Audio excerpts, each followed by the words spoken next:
Friends, ഇന്ന് നല്ലൊരു ദിവസമായിരുന്നു. ഞങ്ങക്ക് നാളെ തൊട്ട് സമ്മർ വെക്കേഷൻ സ്റ്റാർട്ട് ചെയ്യാണ്. അപ്പം വീട്ടിൽ പോകാനുള്ള സന്തോഷത്തിലാണ് എല്ലാവരും. എനിക്ക് ചെറിയൊരു ഫംഗ്ഷൻ വരുന്നുണ്ട്. സോ കുറേ കാലത്തിന് ശേഷം എന്റെ ഐബ്രോ ഒക്കെ ഒന്ന് ട്രെഡ് ചെയ്യാൻ വേണ്ടി പോവാണ്. കുറേ കാലം മീൻസ് ഒരു 3 മാസമൊക്കെ ആവാനായി ഉണ്ടാവും. എന്തോ സംഭവം എന്ന് വെച്ചാൽ ഞാൻ ലാസ്റ്റ് ആയിട്ട് കോയമ്പത്തൂരിൽ തന്നെയായിരുന്നു ട്രെഡ് ചെയ്തിരുന്നത്. ചെയ്ത സമയത്ത് അവരിന്റെ പിരുകം വല്ലാതെ അങ്ങോട്ട് നൈസ് ആയി. പ്രത്യേകം എടുത്ത് പറഞ്ഞതൊക്കെ ആയിരുന്നു, എക്സ്ട്രാസ് മാത്രം എടുത്താൽ മതി, അധികം ഒന്നും എടുക്കരുത് എന്ന്. എന്നിട്ട് അവരങ്ങനെ ചെയ്തപ്പോ ഞാൻ ഒരു ബ്രേക്ക് എടുത്തായിരുന്നു.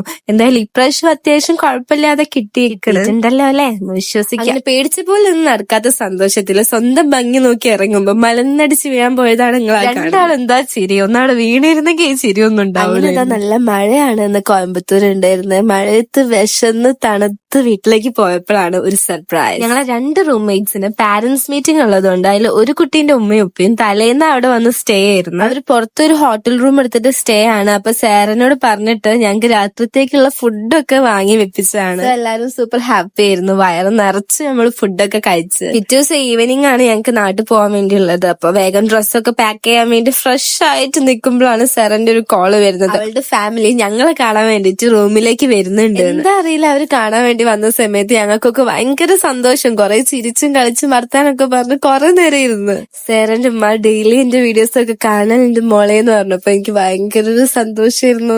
പിറ്റേ ദിവസം റിമീന്റെ അപ്പയും അമ്മ ഞങ്ങളെ കാണാൻ വേണ്ടി വന്നിരുന്നു കേട്ടോ. അപ്പോഴും ഞങ്ങൾ എല്ലാരും നല്ല ഹാപ്പി ആയിരുന്നു. നാട്ടിലേക്ക് പോവാനുള്ള ക്ലീനിങ് പരിപാടിയും പാക്കിങ്ങിന്റെ ഒക്കെ തിരക്കിലാണ്. പോവാൻ നേരത്തെ റിമീന്റെ അപ്പയും അമ്മയും വാങ്ങി തന്ന ഷവർമയും കഴിച്ചിട്ട് ഇതാ ട്രെയിൻ കയറി പോവാൻ നേരം മലപ്പുറത്ത്. വിശേഷമൊക്കെ നാളെ കാണാം. ഇന്ന് ഇത്രേ ഉള്ളൂ. ബൈ.